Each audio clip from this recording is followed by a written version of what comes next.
It's the winter of 1941. Entire cities are starving. Supply lines have been bombed into rubble. Grain stockpiles gone.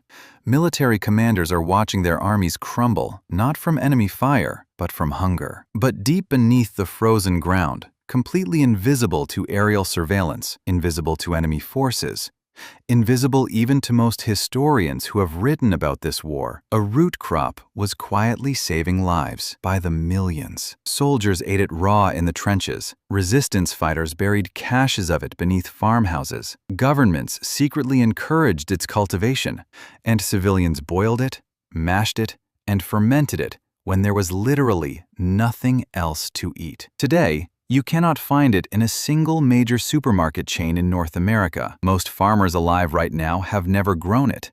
Most chefs have never cooked with it. Most nutritionists have never recommended it. And that is exactly the problem.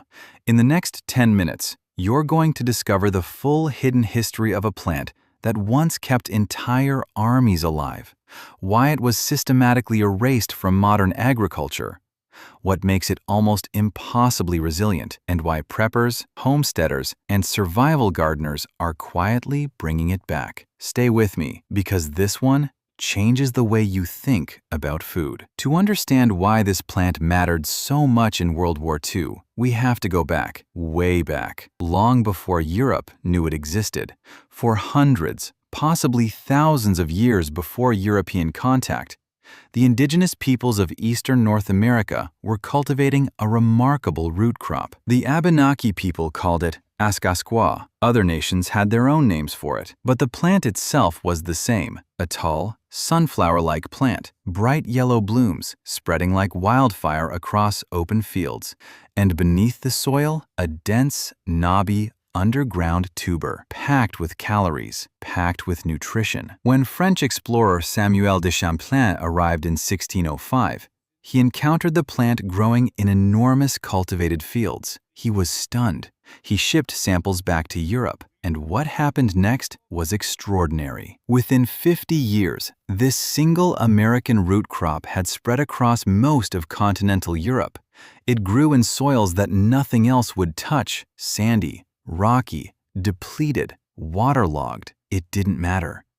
It asked for almost nothing, and it gave back enormous yields. European peasants adopted it immediately. It was cheap, it was easy. It multiplied underground on its own. You barely had to tend it. For nearly 2 centuries, it was a genuine staple crop of the European poor. And then came the wars. World War I hit European agriculture like a catastrophe. Farmland was obliterated. Horses were conscripted. Young men who should have been plowing fields were dying in the mud of the Somme. Food shortages became existential crises. Germany faced what history calls the turnip winter of 1916. Over 700,000 German civilians died of starvation and malnutrition that winter. But a crucial detail most history books skip right past: some regions suffered far less than others, the regions where this particular root crop had been grown. And by World War II, when European agriculture collapsed on an even more catastrophic scale, military planners on multiple sides of the conflict already knew what this plant could do. They had learned their lesson. The question was, would anyone listen? The plant is called the Jerusalem artichoke, Helianthus tuberosus, if you want the scientific name. And right now, I need you to forget everything that name implies, because this plant is neither from Jerusalem, nor is it an artichoke. Historians believe the Jerusalem part is a corruption of the Italian word girasole, meaning sunflower, which is exactly what this plant is, a wild, ferociously productive North American sunflower, with edible underground tubers that can feed a human being through an entire winter. Here's the first thing that makes this plant extraordinary. The tuber, the edible underground part, is absolutely loaded with a carbohydrate called inulin. Now, inulin is not the same as the insulin your body produces. It's a prebiotic fiber, a complex carbohydrate, and here is where it gets fascinating. Unlike a potato, which converts to simple sugar almost immediately during digestion, the Jerusalem artichoke's inulin passes mostly undigested to your gut bacteria. Your gut bacteria then ferments it, which means two critical things for a starving soldier or civilian. 1. The energy release is slow and sustained. No crash, no spike, just steady, long-burning fuel. 2. It feeds and multiplies the beneficial bacteria in your gut. In other words, it actually repairs your digestive system at the same time it feeds you. For a soldier who had been living on near nothing for weeks, that second benefit was almost as important as the calories themselves. Gut health determines immune function. Gut health determines mental clarity. Gut health determines whether a man can fight. The armies that had access to this crop weren't just full, they were functional. Now, let's talk about why military planners became obsessed with this plant. Because the nutritional value, impressive as it is almost not even the main story. The main story is how it grows. The Jerusalem artichoke can grow in soil so poor it would kill most crops outright. Sandy soil, clay soil, rocky soil, acidic soil. Soil with almost no nutrients. It doesn't care. It can survive frost that would destroy a potato crop. It can survive drought that would wither corn. In fact, and this is the part that made World War II military agricultural officers genuinely excited, the tubers remain viable underground through the entire winter. Even after the ground freezes solid, you don't need to harvest it before winter comes. You don't need cold storage. You don't need a root cellar. You just leave it in the ground. And when you need food, you dig. Think about what that means for a resistance fighter hiding in occupied France or Poland. You couldn't keep stockpiles of grain. The Germans would find them. You couldn't store sacks of potatoes. Too conspicuous. But a field of Jerusalem artichokes, it just looks like weeds. Tall, wild-looking weeds with yellow flowers. Until you know what you're looking at. The food is invisible, buried, waiting. Resistance networks across occupied Europe relied on exactly this fact. During World War II, Britain launched the famous Dig for Victory campaign, urging every civilian with a patch of soil to grow their own food. And here is a fascinating detail buried in the agricultural records of that campaign. British agricultural officers specifically recommended Jerusalem artichokes to home growers. Why? Because of one simple calculation. A single planting of Jerusalem artichokes requires almost zero maintenance and can produce up to 2 to 4 tons of edible tubers per acre. With almost no fertilizer, almost no water, almost no labor. In a wartime economy where every man, every horse, every bag of fertilizer was being rationed for the war effort, that equation was almost too good to be true. In Germany, the situation was even more extreme. As Allied bombing campaigns systematically destroyed German supply infrastructure from 1943 onward, civilian food rations were slashed again and again. Historical agricultural records show that in certain rural German communities, particularly in what would become East Germany, Jerusalem artichoke cultivation was quietly expanded as a deliberate policy to maintain civilian caloric intake. It wasn't glamorous, it wasn't celebrated, but it kept people alive. And then the war ended. And something strange happened to the Jerusalem artichoke. It just vanished. Not immediately, not overnight, but within 2 generations of the war's end, it had essentially disappeared from mainstream agriculture in both North America and Europe. Why? 3 reasons, and each one is more ironic than the last. Reason 1, the gas problem. Remember that inulin we talked about? The prebiotic fiber that feeds gut bacteria? Here's the downside. When your gut bacteria ferments inulin, it produces gas, a significant amount of gas.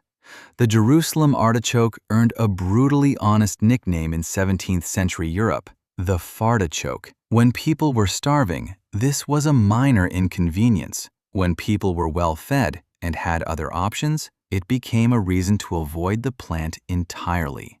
Post-war prosperity gave people choices, and they chose not to pass gas. Reason 2. The Green Revolution. In the 1950s and 1960s, industrial agriculture transformed food production with high-yield grain varieties, synthetic fertilizers, and pesticides. Suddenly, corn and soybeans and wheat could produce yields that would have seemed miraculous to any previous generation. The Jerusalem artichoke's great advantage, that it grew in poor soil where nothing else could survive, became irrelevant. Modern crops could grow anywhere now, or so we thought. Reason 3. It's almost impossible to eradicate. Here's the darkest irony of all. The same quality that makes the Jerusalem artichoke a miraculous survival crop, its aggressive underground spreading, its near indestructibility, its ability to regenerate from even the tiniest fragment of tuber left in the ground, makes it an absolute nightmare for modern industrial farmers. Once Jerusalem artichokes establish themselves in a field, they are extraordinarily difficult to remove. They can take over. For a subsistence farmer, this is a feature. For a commercial farmer rotating crops on expensive land, it's a horror story. Modern agriculture simply had no room for a crop that wouldn't stay in its lane. So, the agricultural industry, quietly and without ceremony, just moved on. And within a generation, most farmers had forgotten the plant existed. But here's what's fascinating, and what modern nutritional science is now beginning to rediscover. The inulin in Jerusalem artichokes is, by current scientific understanding, one of the most potent, naturally occurring prebiotic compounds in any food plant on Earth. Modern research has linked high dietary inulin intake with reduced risk of colon cancer, improved immune function, lower blood sugar regulation, critical for diabetics, and significantly improved cognitive function via the gut-brain axis. In other words, the soldiers who ate Jerusalem artichokes during World War II weren't just surviving. They were, in a very real scientific sense, cognitively outperforming troops eating nothing but refined starches and canned meat. They were sharper, more resilient. Their immune systems were more robust. We didn't know why at the time. Now we do. Here's why all of this matters right now. Today, in 2025, the global food system is more fragile than most people want to admit. Supply chains that span entire continents can be disrupted by a single storm, a single geopolitical conflict, a single pandemic. And the industrial monoculture system that replaced crops like the Jerusalem artichoke, it depends on continuous inputs of synthetic fertilizer, pesticide, diesel fuel, and stable climate conditions. Remove any one of those factors, and the yields collapse. But the Jerusalem artichoke doesn't care. It doesn't need synthetic fertilizer. It doesn't need pesticides. It doesn't need a stable climate. It doesn't even need you to replant it next year. You plant it once, it comes back forever. In a world increasingly concerned about food security, self-sufficiency, and resilience, that sounds less like a forgotten crop and more like something we urgently need to remember. And the gas problem? Here's the good news. It turns out that cooking Jerusalem artichokes slowly, at low heat, breaks down a significant portion of the inulin into simpler sugars, dramatically reducing the digestive side effects. Roasting them low and slow, fermenting them, even just cooking them for longer.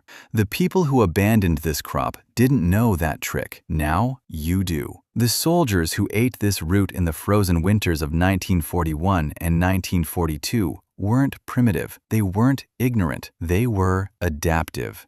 They took what the land gave them. They understood that the most resilient foods are rarely the most celebrated ones. And somewhere between the end of the war and the beginning of the supermarket age, we forgot that lesson. The invisible root kept armies alive. It kept civilians alive. It fed resistance fighters hiding in frozen forests. And right now, it's sitting in specialty nurseries in the gardens of a small but growing number of people who took the time to dig into history and ask a simple question. What did we forget and why? If you found this story as remarkable as I do, if you want to keep learning about the forgotten crops, the the lost survival techniques, and the hidden history of the food that built civilization? Then hit that subscribe button right now. Every single week, we dig up another story like this one, a piece of agricultural history that the modern world decided wasn't worth remembering. We